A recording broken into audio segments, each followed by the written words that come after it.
Bonjour à tout le monde et bienvenue dans la chaîne. Comme je vous l'avais dit précédemment dans la description, il y aura parfois des conseils et des consignes aux élèves. Aujourd'hui, je vais m'adresser particulièrement aux élèves et aux parents aussi. Bien, ce qui va tuer de nos jours les élèves dans une classe, c'est la consolidation des notions. Et la consolidation des notions, c'est quoi? C'est ce qu'on a retenu dans des classes antérieures. Par exemple, si je suis peut-être en classe de troisième, si je sais tout ce qu'on a fait en quatrième, ou bien en cinquième ou en sixième, cela va beaucoup m'aider. Vous allez voir que le problème qu'un élève a dans une classe comme la troisième ne sera pas toujours la classe de troisième. Je vais prendre un exemple simple pour expliquer cela. Lorsqu'on est par exemple sur le développement, après on va te demander de réduire. Tu pourras même savoir comment développer, mais tu es bloqué sur la réduction. Et ces réductions demandent une connaissance sur des sommes algébriques. Or, les sommes algébriques, on a vu en classe de cinquième. Ce qui fait que pour continuer ces réductions, il faut d'abord maîtriser comment on peut calculer et réduire les sommes algébriques. Prenons également un exemple. En classe de première, lorsqu'on est dans des fonctions, on peut te demander de calculer l'image d'un nombre. On peut même donner 2 tiers par exemple. On dit calcule l'image de 2 tiers par la fonction suivante. On donne la forme explicite. Bien, ce qui fait que quand on dit 2 tiers déjà, ça renvoie aux fractions. Ce qui fait que tu vas encore entrer dans des fractions. Or, en première, il y a déjà beaucoup qui ont oublié le calcul dans des fractions. Ils seront donc bloqués. Bloqués parce qu'ils ne savent pas, parce qu'ils ne maîtrisent pas les fractions, non pas parce qu'ils ne savent pas remplacer le nombre.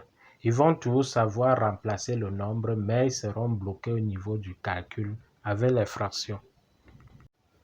Donc, je vais maintenant vous dire comment est-ce qu'on peut faire pour consolider les notions.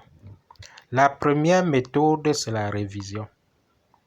Ne cessez jamais de réviser, de revenir sur une notion déjà dépassée.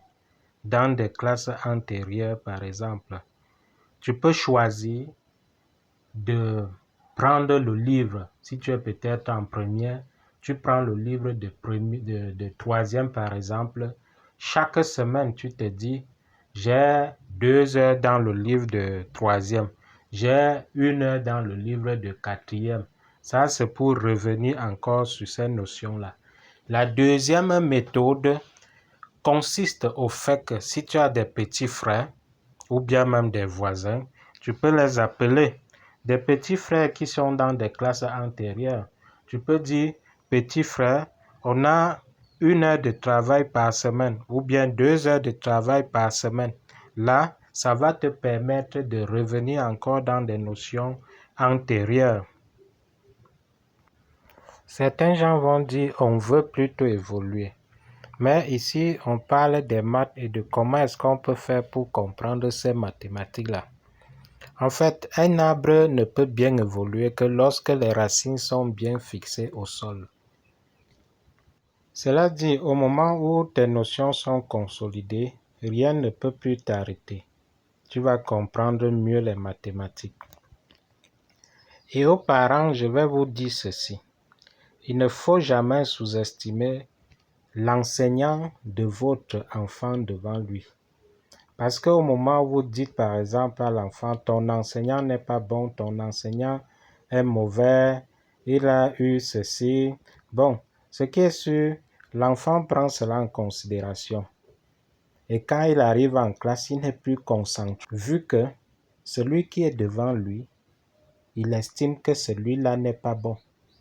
Voilà pourquoi il ne peut pas suivre le cours de celui-là. Et là, ça va détruire l'enfant progressivement. Et aussi pour aller plus loin, l'élève peut choisir de préparer le prochain cours. Le prochain cours que le professeur a annoncé, l'élève peut choisir de préparer. On a annoncé une leçon sur la statistique. Je suis peut-être en classe de première. On annonce une leçon sur la statistique. Je pars, j'ouvre le livre, je regarde un peu. Je peux même plutôt choisir de réviser plutôt la stat qu'on a vue en seconde, qu'on a vue en troisième, pour préparer mon cours de stat de première. Donc ici, tout se résume sur la consolidation des notions. J'ai fini pour aujourd'hui. Je vous demande de vous abonner et de liker. Partagez également la vidéo.